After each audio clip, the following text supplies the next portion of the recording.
votre mission Face à Face. Nous tenons à nous excuser pour le retard. Veuillez nous excuser pour le retard. Nous allons commencer notre émission. Aujourd'hui, c'est une émission spéciale qui a pour thème l'homosexualité. On a un problème aujourd'hui dans nos églises, partout où nous sommes, qu'on est en train de voter sur l'homosexualité. Et des fois, nos enfants, ils ne sont pas au courant, ils n'ont pas appris, ils n'ont pas été conseillés à l'église, ils n'ont pas été enseignés à l'église sur l'homosexualité. Mais quand ils arrivent à l'école, ils entendent parler d'homosexualité. Voilà, c'est un thème qui est vraiment très délicat, mais que nous allons partager avec notre invité ce soir. Bonjour maman. Bonsoir, bon, ça va? Ça va. Vous pouvez me présenter? Bonsoir, bon, ceux qui me connaissent déjà à TV La Foi en Jésus, donc maman Sylvie Coty. Enchantée. Enchantée. Vous pouvez me dire, vous êtes, depuis quand vous êtes convertie Alors ça votre ministère D'accord, donc ça fait à peu près 25 ans donc, que j'ai donné ma vie au Seigneur. Donc j'avais 17 ans. Donc j'étais vraiment en sortant dans l'adolescence, encore plongée dans l'adolescence. Et mon ministère aujourd'hui, c'est travailler au sein des femmes, les enseigner, surtout donc par rapport à ce que Dieu a mis en moi par rapport à la femme. Parce que beaucoup de fois, donc j'ai pris du recul et le Saint-Esprit me poussait en avant et en tant que femme, je ne connaissais pas ma position. Et donc aujourd'hui que j'ai pris connaissance de mon identité en Jésus-Christ et que j'ai pris connaissance aussi de ce que Dieu attend de moi, donc je suis là pour enseigner principalement donc les femmes de serviteurs de Dieu. Et donc voilà. Donc, Pourriez-vous bénir ce moment? Nous allons prier tous ensemble. Je vous prie aussi, vous, téléspectateurs, de vous incliner avec nous dans la prière pour remettre ces moments entre les mains du Seigneur. Éternel notre Dieu, nous te rendons grâce pour ce moment que tu nous donnes de partager, Seigneur, ta parole.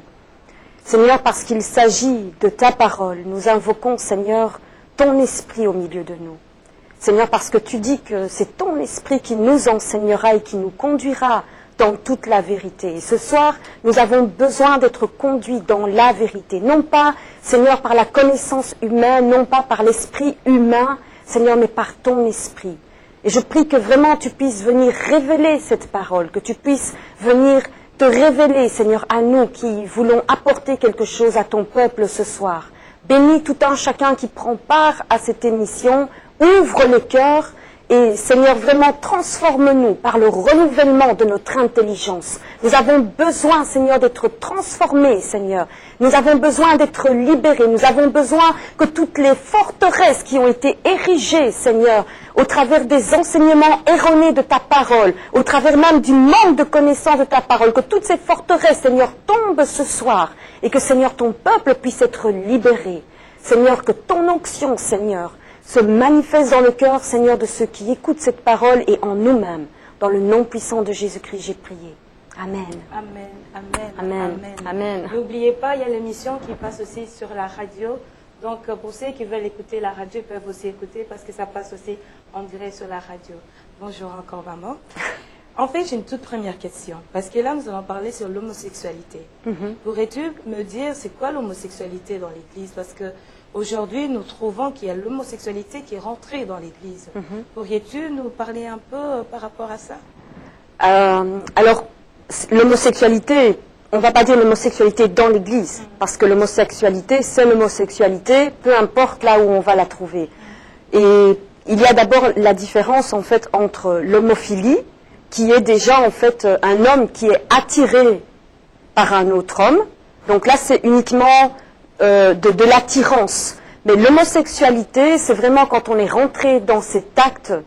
Donc, c'est comme lorsqu'un homme est attiré par une femme, il y aura d'abord cette période d'attirance. Et est-ce qu'il va succomber en dehors des liens du mariage et tomber dans l'impudicité? Donc, c'est là que vient le mot, alors, impudicité. Eh bien, c'est la même chose avec un homme ou avec une femme aussi. Donc, une femme qui est attirée par une autre femme, tant que c'est de l'attirance, ce sera l'homophilie. Mais une fois qu'elle passe à l'acte ou qu'il passe à l'acte, on parle d'homosexualité. Donc l'homosexualité, c'est quoi? Donc c'est comme je l'expliquais, c'est les rapports sexuels. Donc on parle vraiment maintenant d'actes C'est vraiment l'acte sexuel avec le sexe, le même sexe. Donc que ce soit la femme, que ce soit l'homme avec le même sexe, voilà. Et par rapport à ce que vous venez de dire, qu'il peut y avoir attirance entre femmes avant de passer à l'acte, pour que ce soit l'homosexualité.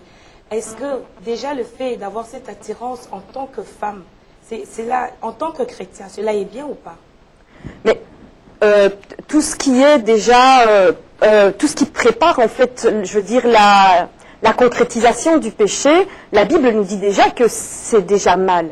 Donc la Bible nous dit déjà même que si nous pensons déjà à quelque chose de mal, c'est déjà mal. Alors c'est aussi une période où Dieu nous donne aussi de nous ressaisir. Donc parce que tout homme est tenté, la tentation est toujours là. Mais maintenant, qu'est-ce que notre comportement, notre réaction, la façon dont on va gérer en fait cette attirance, c'est ça qu'il faut en fait voir. Donc au moment où vient la pensée, il y aura toujours des mauvaises pensées. Donc, mais la façon dont je vais gérer cette pensée, c'est ça qu'il faut voir. Et le fait de ne pas contrôler cette pensée, c'est ça qui est mauvais. De laisser libre cours à nos pensées, c'est ça qui est mauvais. Donc l'effet juste de consommer le péché, c'est ce qui fait que... c'est ça le péché. En fait, l'effet d'avoir consommé, ou bien l'effet d'avoir pensé. Parce que la Bible dit, ceux qui pêchent, c'est pas seulement... on pêche même en vue, en pensée. En pensée, voilà. Oui. Donc l'effet déjà de penser. Donc la semence du péché est là. La semence du péché est là. Mais comme je dis, voilà, il n'y a pas eu la concrétisation en fait. Il n'y a pas eu... voilà. Et ce que Dieu regarde au travers de nous, c'est la façon dont on va gérer en fait ce moment-là. Et aujourd'hui, en tant que chrétien, parce qu'aujourd'hui, il y a des chrétiens qui disent « Je suis chrétien, je suis rempli du Saint-Esprit, je vais à l'église le dimanche, le mercredi, quand il y a conférence, je suis là, j'assiste, je travaille à l'église, je suis au protocole, je suis à la chorale. » Donc, il est présent à l'église. Aujourd'hui, que pourrait-il dire pour tous ces chrétiens qui sont à l'église et qui se disent « Je suis chrétien » en même temps qu'ils sont homosexuels?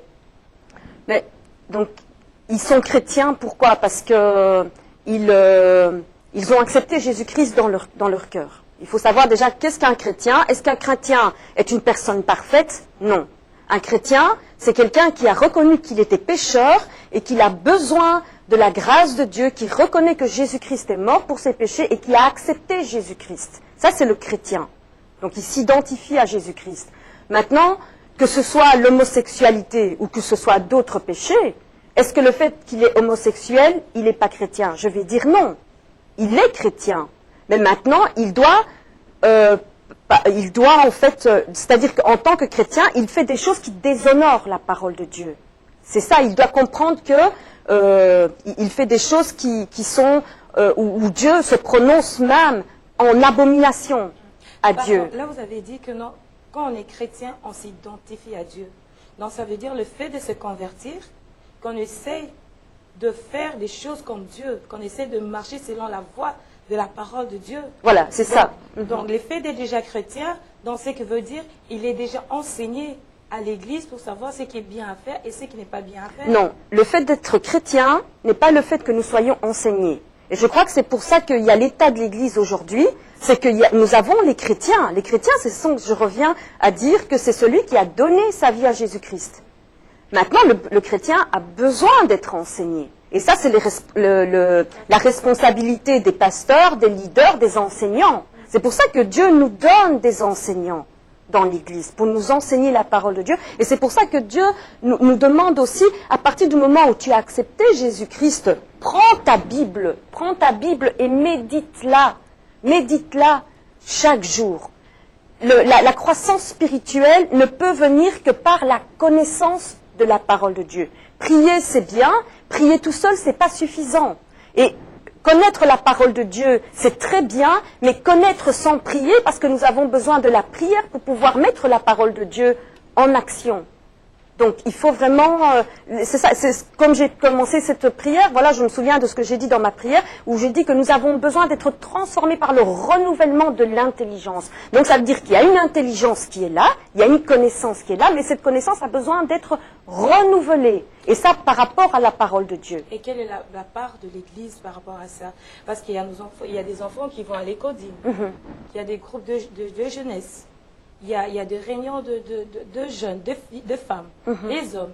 Pourquoi est-ce que l'Église commencerait-il pas déjà à enseigner, déjà dès le bas âge aux enfants, le bien et le mal? Parce qu'aujourd'hui, il y a des tabous, il y a certaines choses qu'on n'en parle pas à l'Église, que l'Église n'en parle pas parce qu'ils disent c'est un tabou. Ils se disent déjà le fait que l'enfant vienne à l'Église, l'enfant ne pourrait pas commettre cet acte. Maintenant, quelle est la part de l'Église par rapport à ça? Doit-il enseigner cela ou pas? Donc c'est une responsabilité. C'est une responsabilité et d'ailleurs on peut prendre le verset de Romains 1. Romains 1. C'est une responsabilité très grande. Si je prends le chapitre 2, je reviendrai au chapitre 1 un petit peu. Prenez votre Bible au chapitre 2 de Romains et voilà ce que la Bible dit. Tu es donc inexcusable, qui que tu sois, toi qui juges, car en jugeant les autres, tu te condamnes toi-même, puisque toi qui juges, tu agis comme eux. Ce n'est pas le verset en fait que je voulais dire, c'était un autre verset qui disait que... voilà, donc c'était bien le chapitre 1, le verset 28, où il dit « Comme ils n'ont pas jugé bon d'avoir la connaissance de Dieu, Dieu les a livrés à une mentalité réprouvée. » Donc ici il dit « Comme ils n'ont pas jugé bon d'avoir la connaissance de Dieu. » Donc nous avons des églises aussi. Bon, je ne peux pas moi généraliser parce que je ne fréquente pas beaucoup d'églises. Je connais l'église où je me suis convertie, je suis restée 18 années là-bas, j'ai changé quand mon mari a commencé son ministère, donc je ne connais pas vraiment bien, mais j'entends et je constate la vie des chrétiens. Donc je ne suis pas là pour... Mais en tout cas, ce que je constate, c'est que les chrétiens, effectivement, ne sont pas enseignés. Mais ici, la Bible dit, comme ils n'ont pas jugé nécessaire d'être enseignés.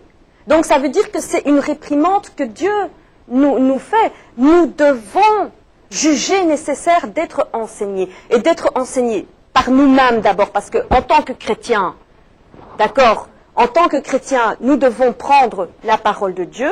Et si nous, chrétiens, adultes et matures, nous faisons cela, je suis sûre que nous pouvons le faire aussi à la maison, d'abord nous-mêmes, en tant que parents. Vous savez, je voudrais... faire nous-mêmes en tant que parents. En fait, le souci est que quand ils sont déjà petits, parce que ça doit déjà commencer dès l'enfance. C'est ça que je disais. C'est ça que je viens. Donc, déjà, je veux prendre, par exemple, le reflet, par exemple, la société. Qu'est-ce qui se passe? Aujourd'hui, nos enfants vont à l'école. Nos enfants vont à l'école, ils sont enseignés à l'école. Mais qu'est-ce que nous faisons, parents, avec l'enseignement que nos enfants reçoivent à l'école? Qu'est-ce que nous en faisons? Est-ce que nous pouvons, au lieu de toujours aussi juger les pasteurs et les responsables, pourquoi est-ce que nous ne pouvons pas nous juger nous-mêmes en tant que parents? Quelle est, moi, l'instruction en tant que chrétien que je donne à mes enfants? Et je vous assure que Dieu nous jugera en fonction de ça. Parce que si la Bible dit que les enfants, c'est une bénédiction, avoir des enfants, c'est une responsabilité que Dieu nous donne. Ce ne sont pas nos enfants, ce sont les enfants que Dieu nous donne. Et il nous donne aussi pour les élever. Et quand nous venons d'ailleurs les présenter au Seigneur, nous nous engageons à les élever dans la parole de Dieu. Donc je veux dire qu'il faut mettre chaque chose à sa place. Le pasteur doit enseigner son peuple. Dans les églises, nous avons le système, par la grâce de Dieu, des écoles du dimanche. Le responsable de l'école du dimanche doit comprendre qu'il est un pasteur d'enfants. Il est un pasteur. Le pasteur, il prend soin du peuple de Dieu. C'est ça être pasteur. Donc, si déjà, à la base, chacun va comprendre son rôle, au lieu de s'élever dans la titrologie, moi je suis pasteur, moi je suis évangéliste, mais est-ce que tu peux réaliser le poids que porte ton appel? Est-ce que tu peux réaliser tout ce que va engendrer et tout ce que va porter en conséquence, ce que Dieu va te demander des comptes par rapport à cet appel? Ne penses-tu pas, c'est peut-être par tabou que des fois les pasteurs ou les encadreurs ont du mal à parler de ça? Il y a plusieurs sujets. Premièrement, c'est parce que parfois eux-mêmes ne connaissent pas la parole de Dieu, parce que beaucoup de pasteurs maintenant, peut-être ils ont l'appel, mais d'abord, je suis désolée, moi je parle sans tabou, ils s'autoproclament pasteurs. Donc ça va pas et c'est ce que nous voyons un peu partout, ça ne va pas dans les assemblées, on quitte l'assemblée, moi j'ai ma vision, je commence mon ministère. Mais à la base, tu ne prends même pas le temps. Peut-être tu as l'appel réellement de Dieu, tu le sens en toi, mais ne brûle pas les étapes. Et il faut savoir que si tu es appelé au pastorat, eh bien, il te faut aussi être enseigné pour ce ministère-là. Donc, il y a déjà le manque de connaissance de nos propres leaders, le manque de consécration de nos propres leaders, et aussi, voilà, le manque de tabou. La Bible nous dit que toute écriture est inspirée, elle est bonne pour reprendre. Donc, tout ce qui est, toute écriture, donc tout ce qui est dans la Bible. Si Dieu nous a laissé, si le Saint-Esprit nous a laissé cet héritage, que tous ces hommes, ces femmes ont témoigné, c'est pour nous laisser des paroles. C'est pour nous laisser des paroles, des instructions. Et donc nous ne devons pas seulement nous contenter des versets qui vont réjouir notre cœur sur la bénédiction, sur la prospérité, je domine au milieu de mes ennemis, ou j'ai la victoire. Non, nous devons être enseignés par la parole. Aujourd'hui, si nous regardons bien, nous voyons que avant l'homosexualité, c'était quelque chose qui était tabou, que les gens n'en parlaient pas. Il y avait, mais les gens, ils n'en parlaient pas. Mais aujourd'hui, on voit même à la télé qu'il y a des lois sur l'homosexualité, de plus en plus, on en parle aux médias. Mais le problème en est que, est-ce que les responsables de l'Église ont-ils pris conscience de cela, que c'est quelque chose qu'il faudra vraiment en parler à l'Église? Peut-être qu'ils n'en parlent pas parce qu'ils se disent que c'est quelque chose qui est tabou, c'est quelque chose qu'on ne soulève pas, c'est quelque chose qu'on n'en parle pas. Donc on ne sait pas peut-être comment s'y prendre pour parler aux jeunes à l'Église. Moi, je pense que d'abord, il faut être conscient de la notion du salut. L'Évangile, c'est d'abord le salut. Et la Bible nous dit que dans les temps derniers, voilà les choses qui vont arriver. Nous sommes avertis. Nous sommes avertis. Donc comment je me positionne par rapport à ces avertissements que le Seigneur m'a laissés, à ces traces qui ont été écrites. Et donc, forcément que si j'avais vraiment la conscience du salut, ce qui m'inquiéterait le plus, c'est pas uniquement la prospérité, c'est une très bonne chose, on en a besoin, mais c'est d'abord le salut des âmes. Et donc si mon premier souci c'est le salut des âmes, c'est-à-dire que je vais aussi être choquée par tout ce qui peut les perdre. Et donc forcément, quand la société, quand nos gouvernements, quand nos chefs d'État se positionnent en contradiction avec la parole de Dieu, même si c'est écrit que ces choses vont arriver, nous devons quand même, nous avons cette responsabilité de nous positionner, de dire ce que nous pensons, de dire ce que... de dire notre accord avec la parole de Dieu. Nous avons toujours besoin de nous positionner par rapport... Et voilà, il y a un dicton qui dit aussi que qui ne dit mot consent. Donc si nous entendons ces choses-là, et que finalement ça va sur toutes les antennes télévisées, ça entre dans toutes les séries télévisées que nos jeunes gens voient. La dernière fois que je regardais la télévision, mais je me suis détournée, c'est dégoûtant, c'est dégoûtant. Donc on en a toutes les sauces de l'homosexualité, que ce soit dans les publicités, que ce soit dans les feuilletons, que ce soit bientôt maintenant dans les dessins animés.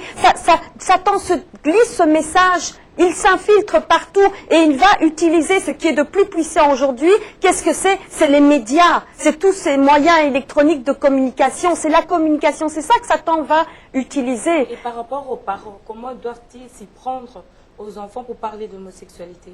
Donc là, j'en reviens à ce que je disais, c'est que c'est-à-dire que je dois prendre le temps. Je dois prendre le temps, moi, en tant que maman. Si je vois, par exemple, mes enfants regarder des choses à la télévision, moi, ce que je dis toujours, c'est que je ne peux pas venir arracher le câble de la télévision. Je ne peux pas. Mais en tout cas, excuse-moi, je m'assieds et je te parle par rapport aux choses que tu regardes. Et puis, parfois, oui, j'arrache. S'il faut vraiment, j'arrache. Mais je veux dire que quand je suis partie, je ne sais pas ce que tu vas faire derrière mon dos, mais en tout cas, sache premièrement que tu n'as pas ma bénédiction pour les choses que tu regardes, mais je t'explique aussi pourquoi.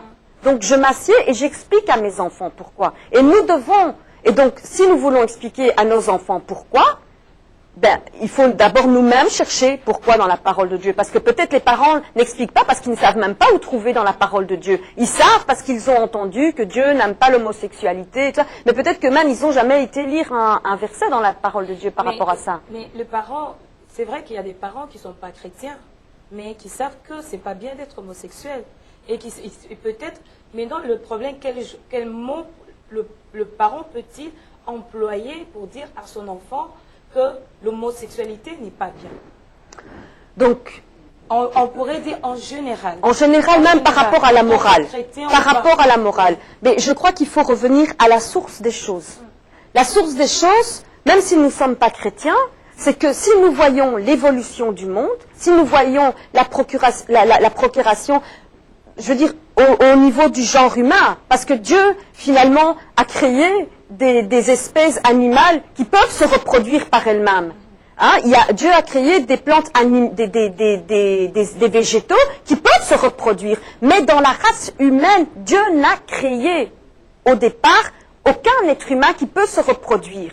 Et la survie de l'espèce humaine, d'abord, c'est la procréation. Et donc, si nous regardons simplement la constitution physique d'une femme et la constitution physique d'un homme, eh bien, nous allons comprendre que c'est déjà contre nature qu'un homme s'accouple avec un homme. Est-ce que c'est même de l'accouplement? Parce que, qu'est-ce que la parole... Enfin, moi, j'ai difficile de parler en dehors de la parole de Dieu, puisque, évidemment, ma vie, elle est basée là-dessus et que je cherche tout là-dessus. Mais voilà, la parole nous dit que, au commencement, Genèse 1, Dieu créa l'homme et la femme. Les deux sont devenus une seule chair. Comment on dit que Adam connut Ève? Et quand nous voyons ce mot connaître, en réalité, ça veut dire Adam eut des relations sexuelles avec sa femme. Et il faut expliquer, il ne faut pas même que ce mot connaître puisse avoir des tabous. Il faut que les enseignants expliquent aux jeunes femmes qui vont se marier qu'est-ce que ça veut être connaître. Ça ne veut pas dire connaître bonjour, comment ça va, t'as des beaux yeux. Non, ce mot-là veut dire eu des rapports sexuels avec sa femme. Et ils sont devenus ainsi une seule chair. Voilà. Maintenant, qu'est-ce que la parole de Dieu me dit? Il y a des choses par rapport à la parole de Dieu. Si je peux prendre le livre de Lévitique. Nous allons prendre le livre de Lévitique. Lévitique 18,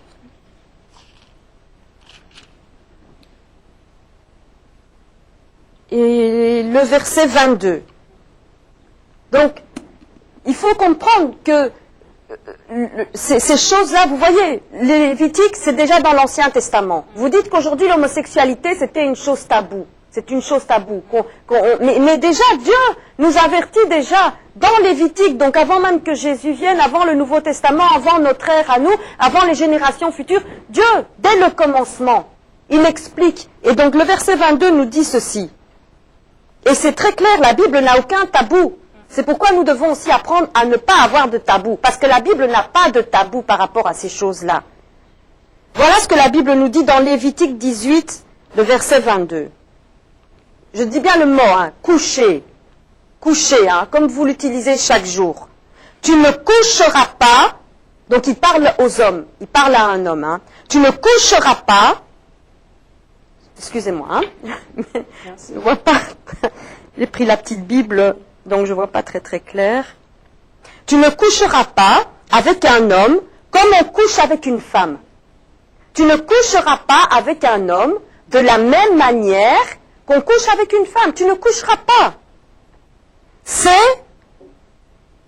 une horrible pratique. Dans d'autres versions, il est mis, c'est une abomination. Ici, il dit, tu n'auras pas de rapport sexuel, même avec aucune bête, etc., etc.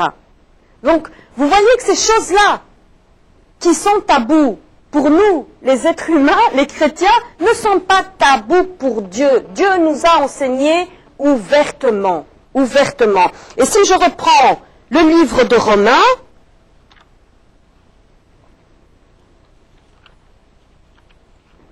Romains chapitre 1, si nous lisons le verset 26, Romains 1, 26, qu'est-ce que la Bible nous dit? C'est pourquoi Dieu les a livrés à des passions déshonorantes, car leurs femmes ont remplacé les relations naturelles par des actes contre nature. Je relis, hein? C'est pourquoi Dieu les a livrés. Vous lirez le pourquoi avant, mais voilà la conséquence, hein? C'est pourquoi Dieu les a livrés à des passions déshonorantes, car leurs femmes ont remplacé les relations naturelles par des actes contre nature. Et de même, les hommes, abandonnant les relations naturelles avec la femme, se sont enflammés dans leurs désirs les uns pour les autres. Ils commettent l'infamie, homme avec homme, et reçoivent en eux-mêmes le salaire qui mérite leur également, etc., etc. Donc, la Bible n'a pas de tabou de parler de ces choses-là. En tant que pasteur, en tant que chrétien, je dois connaître la parole de Dieu, je dois enseigner la parole de Dieu. C'est un des commandements. Tu enseigneras. Ces paroles, tu les liras sur les tables de ton cœur et tu les inculqueras. Quand la Bible nous dit tu les inculqueras, ça veut dire je vais pas dire, oui, tu feras même du bourrage. Il faut que tes enfants connaissent, tu les inculqueras à tes enfants. Il faut que tes enfants connaissent ces paroles-là. Amen. Chers téléspectateurs, vous qui avez un problème ou vous ressentez que votre enfant a un souci sur l'homosexualité, prenez ces passages de Lévitique 18, 22. Cela pourra vous aider à conseiller vos enfants. Et par rapport à ce verset, vous pourrez savoir comment parler et comment faire comprendre à votre enfant que cela n'est pas bien d'être homosexuel. Aujourd'hui, c'est vrai que vous êtes en train de dire que le parent a leur part aussi de pouvoir éduquer l'enfant par rapport à l'homosexualité. Donc le parent aussi, sa part à enseigner l'enfant. Mais penses-tu pas que l'Église aussi a une grande partie pour pouvoir enseigner l'enfant? Oui. Parce que souvent, quand les parents vont à l'église, quelque part, ils se disent que je vais à l'église parce que c'est dans ces lieux, dans cet endroit que mon enfant va apprendre la Bible, va connaître la Bible. Surtout quand c'est un bébé spirituel qui vient juste de recevoir le Seigneur. Il ne va pas commencer à lire la Bible aujourd'hui, allez, chez lui à la maison. Il faut d'abord que l'Église puisse lui donner le goût d'aimer Dieu, le goût de lire la parole de Dieu. Mais ne penses-tu pas que l'Église aussi a sa part à faire? Donc, c'est ce que je disais là tantôt. Oui. C'est que c'est la part de l'Église. Et dans l'Église, nous voyons que le Seigneur a établi un tas de ministères.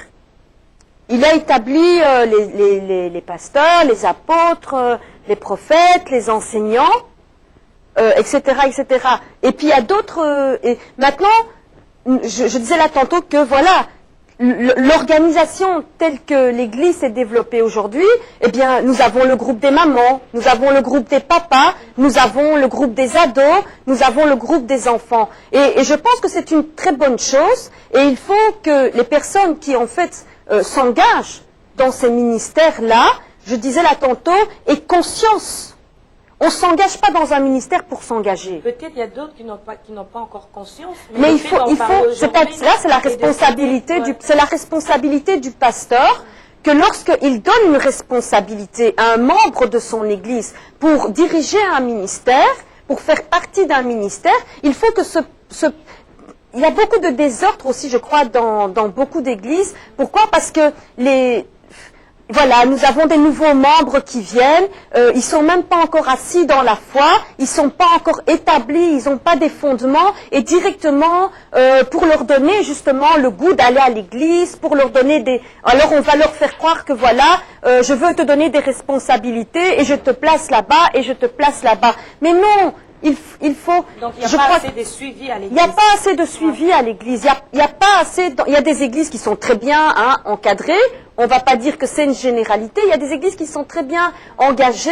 Il y a des églises qui ont peut-être pris du temps à comprendre aussi qu'il fallait cette organisation dans l'église pour pas seulement la croissance en nombre. C'est pas ça qui compte dans l'église. Hein, c'est pas la croissance en nombre, ce qui compte, c'est la croissance en qualité, c'est la croissance en ayant des chrétiens qui sont assis dans la parole, qui sont inébranlables dans la parole, qui peuvent justement, mais voilà, quand ils seront confrontés en fait à l'extérieur, aux personnes que nous côtoyons dans la vie de tous les jours, de dire que ah non, moi je suis contre l'homosexualité, je vais manifester, mais tu sais même pas quelles sont les bases de l'évangile par rapport à ça. Donc il faut vraiment que les pasteurs s'assoient, comprennent l'impact qu'une personne qui n'est pas enseignée ou qui n'a pas conscience du ministère qu'il fait, ça peut vraiment même causer des ravages dans une église. Ça peut causer des ravages. Pourquoi? Parce que même l'enseignant va dire quoi? Est-ce que tu sais, toi, pasteur, ce que ton moniteur de l'école du dimanche prêche à tes enfants le dimanche? C'est une responsabilité. Je pense que si nous avons aujourd'hui l'école du dimanche, c'est pas la Bible qui nous a instruit à faire une école du dimanche. Je pense que les personnes qui ont commencé à faire des écoles du dimanche, ils ont été inspirés. Mais il faut comprendre que c'est pas une garderie d'enfants. C'est pas un endroit où on met les enfants là pour que les mamans puissent faire le ministère dans l'église ou puissent être assis dans la salle de culte ou que les enfants ne dérangent pas le pasteur pendant qu'il prêche. Non, je crois que si nous avons été aujourd'hui inspirés par d'autres à faire aussi l'école du dimanche dans nos assemblées, eh bien, il faut comprendre, le mot le dit, l'école. L'école. Donc, qu'est-ce que je vais faire à l'école? Je vais apprendre quelque chose. Et donc, toi, moniteur du dimanche, si tu m'écoutes, en tout cas, vraiment, à partir d'aujourd'hui, vraiment, cherche la révélation de ton ministère. Pourquoi est-ce que tu veux, en fait, être moniteur à l'école du dimanche? Pourquoi est-ce que tu veux être moniteur au groupe des jeunes? Pourquoi est-ce que tu veux, même toi, femme, enseigner d'autres femmes? Pourquoi est-ce que toi, homme, tu veux enseigner d'autres hommes? Qu'est-ce qui te motive? Qu'est-ce qui te motive réellement? Et si tu vois que ta motivation, c'est vraiment l'enseignement, c'est vraiment la croissance et l'épanouissement spirituel des personnes que tu veux enseigner, je crois vraiment que le Saint-Esprit va commencer à t'enseigner. Mais d'abord, enseigne-toi toi-même et cherche ces enseignements. Aujourd'hui, nous avons tellement d'outils. Nous avons Internet, nous avons des livres d'enseignement et nous avons la Bible. Et nous avons la Bible. Amen. Nous sommes en train de parler sur l'homosexualité dans l'Église. Et si un chrétien va dans une église où le pasteur est homosexuel, que doit-il faire? Ou bien il allait déjà à l'église, ne sachant pas l'identité de son pasteur, et qu'après qu'il apprend qu'il était homosexuel, que doit-il faire? Donc, je pense franchement que là, il faut arrêter. Il faut arrêter, il faut parler, soit s'il y a un conseil des anciens, je suis radical, je suis désolé, la parole me dit que celui qui appelle, qui aspire à la tâche d'évêque, donc à la tâche de pastorat, c'est une très bonne chose. Qu'il soit mari d'une seule femme. La Bible ne me dit pas qu'il soit mari d'un homme, la Bible me dit bien qu'il soit mari d'une seule femme. C'est ça les fondements de l'Évangile. Donc si un pasteur lui-même, qui est appelé, parce qu'il peut transmettre que ce qu'il a aussi, hein, il va donner quoi à son peuple? L'esprit d'homosexualité quand il va aller imposer les mains. C'est ça qui va se passer. Donc là, je suis désolée, si ton pasteur est homosexuel, ben, il faut le faire asseoir. Et s'il n'y a personne dans l'église qui peut le faire asseoir... Le fidèle ne fait pas asseoir le pasteur. Pardon? Le fidèle ne fait pas asseoir le pasteur. Le fidèle, dans une église, il y a une hiérarchie. Qui est-ce qui peut nommer un pasteur? Ce n'est pas un pasteur en réalité qui se nomme pasteur. C'est pas un pasteur. Il faut remettre les choses en ordre par rapport à la parole de Dieu. Ce n'est pas un pasteur qui se nomme pasteur. Un vrai pasteur, il a l'appel de Dieu, premièrement. Et je ne pense pas que Dieu va appeler un pasteur qui est encore dans cet état d'homosexualité. Peut-être il a l'appel sur la vie et de pastorat, mais il doit passer par des enseignements, par des délivrances, et après il entrera dans son ministère. Remettons les choses à la place. Les diacres, c'est pas eux qui s'autoproclament diacres. On va les choisir. Et si mon pasteur agit je suis désolée, on prend souvent que le verset de Moïse, que Moïse ceci, et que on peut rien dire à Moïse. Je suis désolée, je ne peux pas laisser mon pasteur m'enseigner des choses qui sont contraires à la parole de Dieu. Je ne peux pas.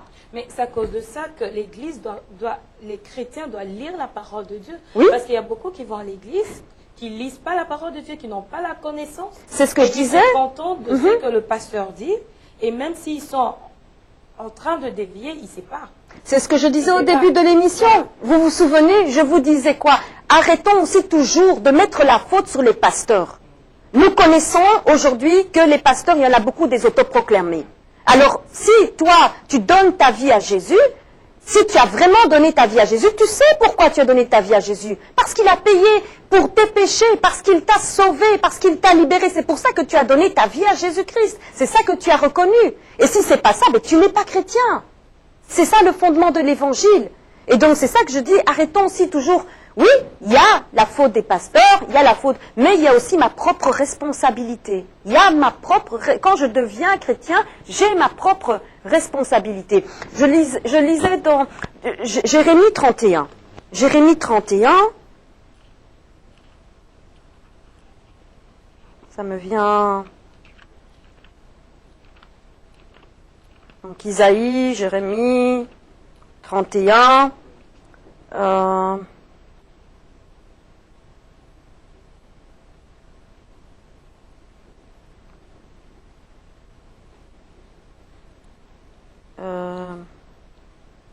Où est-ce que c'était ce verset?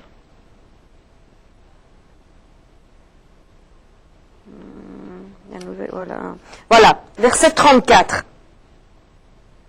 Donc, j'ai tenu une émission dernièrement sur l'alliance, la nouvelle alliance. Et je me souviens que j'avais lu donc ce passage-là, et il dit donc voilà, si je dis le verset 33, donc Jérémie 31, verset 33, mais voici l'alliance que je conclurai avec la maison d'Israël après ces jours-là.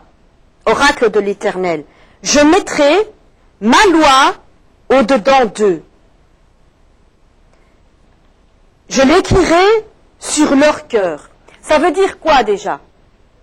C'est que à partir du moment où tu fais une alliance avec Dieu, en donnant ta vie à Jésus-Christ, Dieu va commencer à mettre sa loi dans ton cœur. Et comment? Le Saint-Esprit viendra aussi pour t'enseigner cette parole-là. Et donc c'est ça qu'il dit. Donc ici, je serai leur Dieu et ils seront mon peuple. Et le verset 34, il dit, celui-ci n'enseignera plus son prochain, ni celui-là son frère, en disant, connaissez l'Éternel, car tous me connaîtront, depuis le plus petit d'entre eux jusqu'au plus grand. Voilà ce que la parole de Dieu, que celui-ci n'enseignera plus son frère. Donc ça ne veut pas dire que nous n'avons plus besoin d'être enseignés. Non, parce que la Bible nous dit même, l'exemple des apôtres, c'est que quand ils étaient réunis, ils s'exhortaient, ils persévéraient dans l'enseignement de la parole de Dieu. Donc nous avons besoin ensemble. Nous avons besoin ensemble. Et je vous assure qu'on peut même s'asseoir dans des petits groupes ensemble et prendre la parole de Dieu. Et commencer à méditer ensemble. Ah tiens, toi, qu'est-ce que tu penses de ce verset-là? Qu'est-ce que tu sens dans ton cœur? En fait, qu'est-ce que tu sens dans ton cœur? Qu'est-ce que Dieu te dit, toi, par rapport à ce verset-là?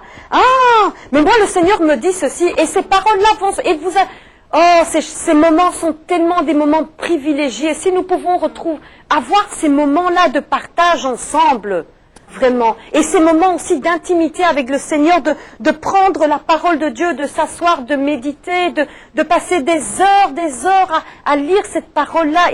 Et tu te rends compte que tu as passé peut-être 5 heures à lire la parole de Dieu. Tu n'as même pas vu le temps s'écouler tellement que c'était bon et délicieux.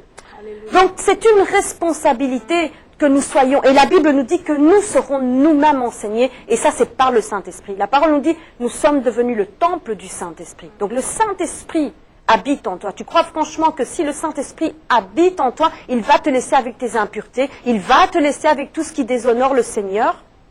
Non, il va commencer lui-même à faire ce travail d'épuration. Amen.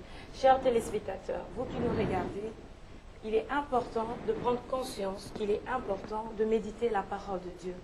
En méditant la parole de Dieu, que nous connaissons la vérité, que nous connaissons le chemin à suivre, que nous connaissons comment est-ce que nous devons servir Dieu. Des fois, nous mettons les fautes sur les pasteurs, mais nous aussi, nous avons notre part à aimer Dieu, à servir Dieu et à méditer la parole de Dieu. J'aimerais un peu parler sur le mariage. Aujourd'hui, on est en train de voter, on dit que oui, les homosexuels doivent se marier, ils doivent adopter, avoir des enfants. Que dis-tu par rapport à ça? Eh bien, je pense que déjà, il faut revenir en fait à la signification du mariage. Et là, c'est même pas les chrétiens, c'est même les personnes qui ne connaissaient pas le Seigneur, les personnes qui n'ont aucune relation avec Dieu.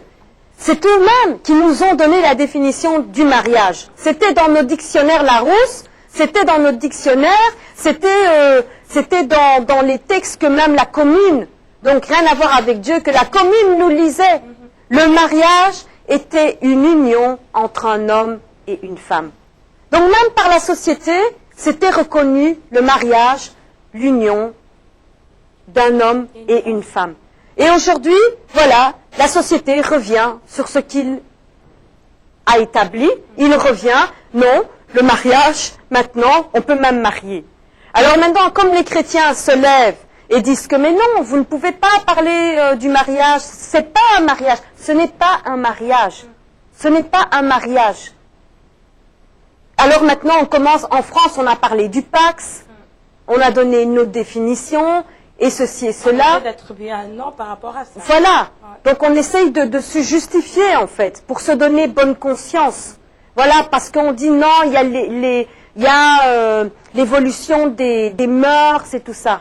Ce que la parole de Dieu me dit, c'est ne vous conformez pas au siècle présent. C'est le verset qui précède, mais soyez transformés par le renouvellement de votre intelligence. Donc ça veut dire tout ce que la société t'a inculqué et tout ça, allez, moi je vais enlever ça, je vais te mettre ce que ma parole sainte dit. Amen. Ne vous conformez pas. Ne vous conformez pas au siècle présent. Et d'autre part, Dieu a toujours dit à son peuple, tu es en Égypte, mais ne pratique pas ce que les Égyptiens font. Tu iras à Canaan, tu iras dans la terre promise, mais tu ne pratiqueras pas ce que les habitants de Canaan font. Toi, tu es Israël, tu es mon peuple, tu es mis à part, et tu pratiqueras ce que moi, je t'ai enseigné. Donc, c'était quoi la question? Je la perds. Le mariage. Donc, qu'est-ce que c'est le mariage? Je reviens, Genèse 1. Genèse 1. Et je viens à Genèse 1, pourquoi? Parce que quand les apôtres vont poser même la question à Jésus-Christ pour dire, est-il permis à un homme de répudier sa femme? Est-ce qu'il est permis à un homme de demander le divorce avec sa femme? Jésus-Christ lui-même va dire, au commencement, il n'en était pas ainsi. Donc, c'est-à-dire que Jésus-Christ dit, mais revenez au commencement, revenez au fondement de l'humanité. Et la parole nous dit quoi? Genèse 1, Genèse 2, je crois 18.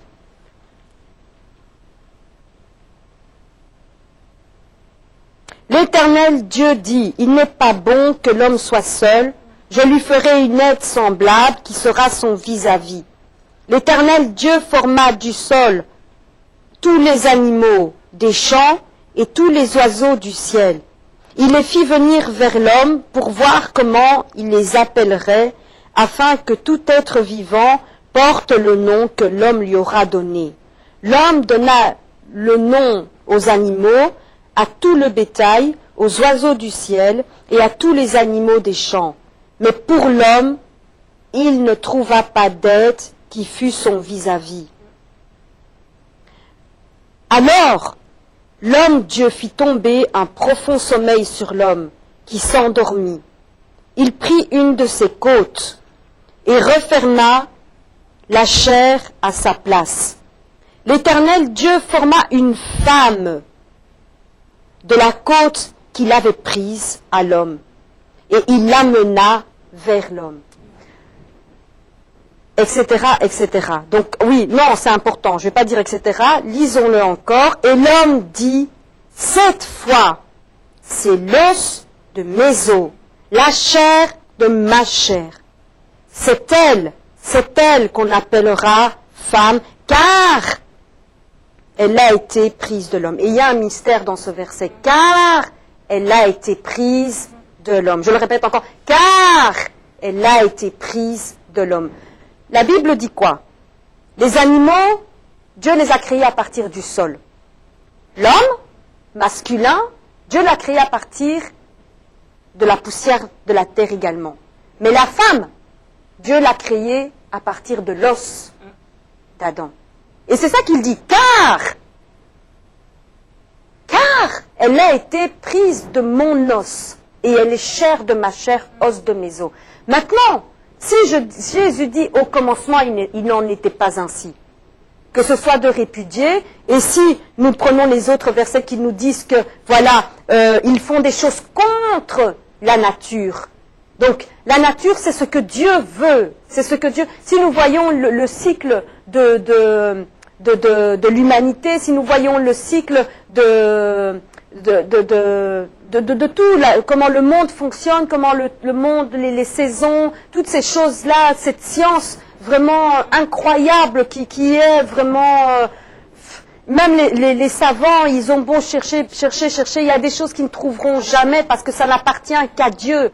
Et par la science, on essaye de falsifier ce que Dieu a créé, mais ce ne sera jamais ce que Dieu a créé. Mais donc, donc si Adam lui-même arrivera à dire car, donc c'est ça la clé. Il y a un mystère là-dedans. Il y a un mystère là-dedans. Si maintenant un homme va coucher avec un autre homme, c'est-à-dire avec un homme qui, comme la Bible me dit, qui a été tiré de la terre, mais ce n'est pas ce que la parole Dieu dit que les deux deviendront une seule chair. Ce n'est pas ça que Jésus me dit, car au commencement, il n'en était pas ainsi.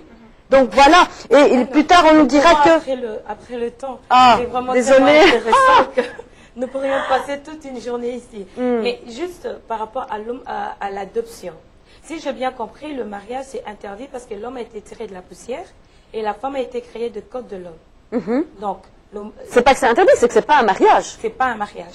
Et par rapport à l'adoption, parce que l'adoption comment? L'adoption, les homosexuels adoptent des enfants. Oui. Mais que penses-tu par rapport à ces enfants, par rapport Voilà, en fait, ce qui se passe maintenant, c'est quoi? Le diable veut détruire la raison de l'identité humaine.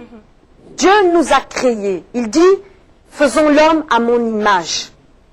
Quand il dit, faisons l'homme à mon image, la Bible me dit, il créa l'homme et la femme. Donc dans l'image de Dieu, il y a l'homme et la femme. Il faut bien comprendre ça. Et ce que Satan vise, c'est de détruire ce qui va représenter Dieu ici sur terre. C'est ça. Or, qu'est-ce qui fait la force de cette image-là? Mais c'est justement l'union entre un homme et une femme. Pourquoi est-ce que il y a, on verra même dans le livre de Cantique des Cantiques, où on voit vraiment le mystère de l'Église, où on verra dans le Nouveau Testament, où l'apôtre va enseigner les hommes pour dire que Marie aime ta femme comme Christ a aimé l'Église et s'est livré pour elle. Il y a un mystère tellement profond, d'où nous devons avoir conscience aujourd'hui que au travers de soi-disant la libération des mœurs, l'évolution de la société, comment on dit, l'acceptation des autres, de tout ça, de ce libertinage et tout ça, la libre pensée, tout ça, ce que Satan vise, c'est détruire tout ce qui peut représenter Dieu sur terre. Et que penses-tu? Les homosexuels doivent-ils adopter ou pas? Mais ils ne doivent pas adopter puisqu'ils devraient déjà ne pas être homosexuels. Donc c'est-à-dire que si l'homosexualité est en lui, ben, il doit tout faire. Vous savez, il faut aussi... Parce que quelque part, il peut dire, oui, c'est vrai, je suis dans le péché, le fait d'être homosexuel. Mais il se dit, mais le fait de donner de l'amour à un enfant, c'est pas un péché. Mais c'est qu'elle adopte un enfant et se dit, l'enfant ne commet pas les péchés, c'est moi qui reçois l'enfant. C'est moi qui donne de l'amour à l'enfant, je donne de l'attention à l'enfant. Donc, le tout, c'est l'image que ce couple homosexuel va véhiculer dans la société. Donc, un couple homosexuel, qu'est-ce qu'il va transmettre à cet enfant-là? Mais je veux dire que je peux même pas en fait déjà dire que même me poser la question, est-ce qu'il doit adopter ou pas? Non, il ne doit pas adopter puisque déjà à la base il ne doit pas être homosexualité. Mais avant que l'émission se termine, je voudrais vraiment, parce qu'il y a peut-être des homosexuels qui nous regardent, et ce que je voudrais vraiment vous dire à vous, c'est que ce que Dieu est, ce n'est pas vous. La Bible dit que Dieu a tant aimé le monde. Le monde, c'est tous ceux qui ne connaissent pas le Seigneur. Le monde, c'est tous ceux qui vivent dans le péché. Le monde, c'est tous ceux qu'il a créés. Et c'est pas parce que tu es homosexuel aujourd'hui que Dieu ne t'a pas créé. Dieu t'a créé, mais pas avec cette identité d'homosexuel.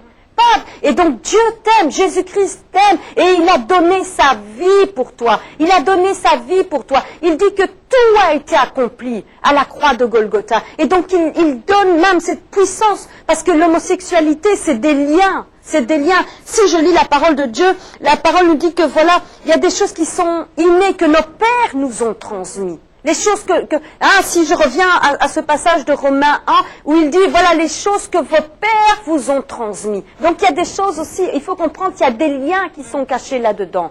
Donc, si franchement tu es homosexuel, que tu m'entends, sache que Dieu t'aime et il a un plan merveilleux. Et vous savez, je connais un homosexuel qui est proche de moi quand même, mais je vous assure que cet homme a voulu donner, il avait donné sa vie à Jésus-Christ. Il voulait vraiment suivre le Seigneur. Et quand il est tombé dans la Bible avec ce verset que je hais l'homosexualité, il a dit, bon, moi je veux servir Dieu, mais comme je suis homosexuel, je ne peux pas.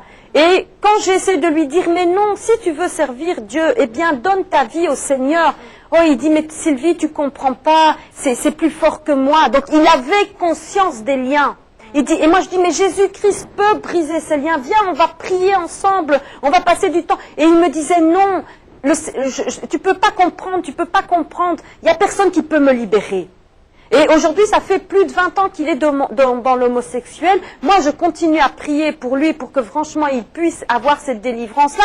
Mais pourquoi? Parce qu'il doute que Jésus-Christ puisse le délivrer. Et aujourd'hui, il est marié à un autre homme, mais il n'est pas heureux. Et je sais très bien, il peut faire semblant d'être heureux, mais parce que plusieurs fois, il a tenté à se suicider. Plusieurs fois, ça veut dire que même dans cette homosexualité, mais Dieu t'aime et il a un plan merveilleux pour toi. Il veut te sauver. Il dit, j'ai des projets de paix, la paix pour toi, et non de malheur. Amen. Chers téléspectateurs, vous qui nous avez suivis, tout celui qui se retrouve dans ce message, j'aimerais juste te dire qu'il y a un Dieu qui t'aime. Alléluia. Malgré tes erreurs, malgré tes fautes, malgré ce que tu as fait, les gens peuvent te condamner, le monde peut te condamner, mais Dieu ne te condamne pas. Amen. Tout ce qu'il veut, que tu puisses tourner son cœur vers lui, et il va te délivrer de ce lien. Et Maman Sylvie, je tenais à vous remercier d'avoir répondu à cette invitation et de pouvoir parler, pour moi. d'avoir parlé sur l'homosexualité. Et je tiens à remercier le service technique qui est là avec nous, qui fait qu'il puisse avoir un bon son, l'image. Et je remercie aussi TV La foi en Jésus de nous avoir reçus encore aujourd'hui. Et je tiens aussi à remercier une personne que j'aime beaucoup, le Dieu Tout-Puissant. Alléluia. Alléluia. Sois béni, Seigneur. Que nous puissions être là ce soir pour vous apporter ces messages. Que l'Éternel vous bénisse au nom de Jésus. Au nom de Jésus-Christ. Amen. Alléluia. Alors, merci Seigneur. On peut prier? On peut prier, Maman Ruth? Priez. On peut prier, nous allons prier toutes les deux ensemble. Alléluia. Oh Éternel, notre Dieu, Seigneur, nous avons prêché ta parole, nous avons enseigné, Seigneur, nous avons dit, Seigneur, tout ce que, Seigneur, tu nous as donné de dire, Seigneur. Père, je prie pour que tous ceux, Seigneur, qui ont pu entendre, Seigneur, ce message, Seigneur, puissent être touchés, Seigneur, dans leur être intérieur, Seigneur. Touche-la, Seigneur, là où toi tu connais, là où il y a une personne qui souffre, Seigneur, là une personne qui veut la délivrance, tu délivres délivres, Seigneur, parce que tu as donné ta vie, Seigneur, pour tous ceux qui crient à toi, pour tous ceux qui veulent venir à toi, Seigneur. Oh Éternel, montre le chemin de la vérité, montre le chemin de la vie, montre le chemin de la liberté, Seigneur. Père, je te prie encore pour tous ces responsables, pour tous ces pasteurs, Seigneur, pour tous ces enseignants, Seigneur, qu'ils soient conscientisés, qu'ils se lèvent pour enseigner leur peuple, pour enseigner, Seigneur, toutes ces âmes que tu leur as confiées, Seigneur. Manifeste-toi, Éternel. Nous voulons la vie en abondance. Nous voulons la vie en abondance. Nous voulons la vérité. Nous voulons que les liens tombent, que les chaînes soient brisées, Seigneur. Oh Éternel, mon Dieu, laisse-nous entendre encore des témoignages. Laisse-nous entendre encore ta gloire. Laisse-nous encore entendre, Seigneur, ce que toi tu as fait dans le cœur, Seigneur, de ces personnes. Dans le nom de Jésus-Christ.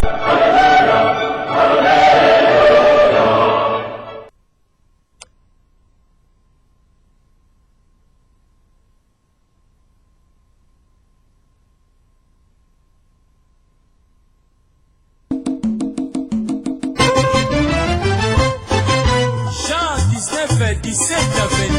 Oh, Ekomama, et si Ekomama.